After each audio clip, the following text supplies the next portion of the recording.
I'm Mark Glasser, son of Lillian Glasser, a victim of guardianship abuse and elder abuse and financial exploitation.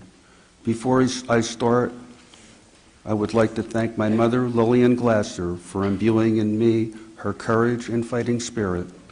Thank you to the servants in these hallowed halls who have enabled our voices to be heard today. Among villains were heroes, reporters John McCormick, Ralph Blumenthal, and Attorney Director Mary Nell Maloney. The faith of our impassioned leader, Latifah Ring, has inspired those of us who have been swept aside to believe that we can overcome. Mother was granny napped to Texas and held in captivity. Family members she called for help suspected an attempt to control her $27 million. We couldn't call the FBI. Rights of senior citizens are not recognized, not even constitutional rights. This was before the formal removal of those rights in state court. I called David Lawrence, head of the business intelligence group at Goldman Sachs. He had taken a power of attorney from my mother. He promised to call Mother. An hour later, a call came from Texas telling me not to call my mother. It was then that I knew that Goldman Sachs had sold my mother, Lillian Glasser, down the San Antonio River. I deposited money. The bank called a taxi so my mother could get money to fly home.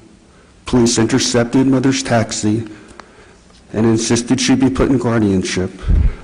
Mother was isolated from family and friends, denied phone calls, visitors, and physical therapy, drugged with massive doses of Seroquel. Doctors testified she was subjected to psychological torture and held in captivity. Goldman Sachs monitored her plight and used elaborate cover-up tactics. In a year in Texas, Mother paid 5 attorneys and 3 experts to protect her. There were 22 days of court hearings. Mother cried out, borrowing cell phones from sympathetic caregivers. Family and friends paid 20 attorneys to try to free her. A reporter heard Lillian Glasser's anguished cries. His front-page stories exposed her plight. After the press attention, Mother was returned home, a prisoner of guardianship. Her home state of New Jersey hosted a 35-day, 10-lawyer trial on capacity. The financial exploitation and elder abuse continued. She paid almost $5 million to be declared incapacitated. New Jersey appointed 2 guardians. Medical records are sent to a list of Morgan Stanley brokers. She is denied access to her own doctors and has less rights than a felon on death row. Mother pays 2 guardians and 2 attorneys. Legal fees exceed $10 million. Her assets have diminished by $14 million. Interests of the guardian are paramount. Doctors are selected for convenience. Upkeep and guardianship fees each cost $1 million a year.